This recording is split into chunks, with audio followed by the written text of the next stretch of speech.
Hello everyone, welcome back to our channel Guide Hub.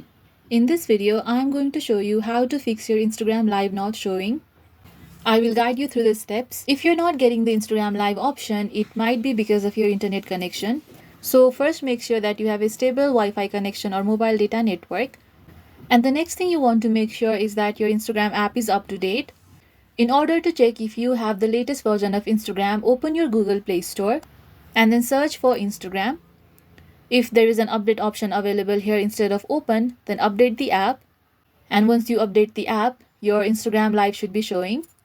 If your Instagram still does not show the live option, then you might want to clear cache from your app. So open your settings app and then tap on apps. Tap on the search icon and then search for Instagram.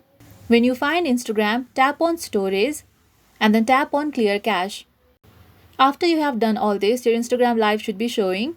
I hope you found this video useful. If you like this video, please give it a thumbs up, hit subscribe and let me know in the comments if you have any queries.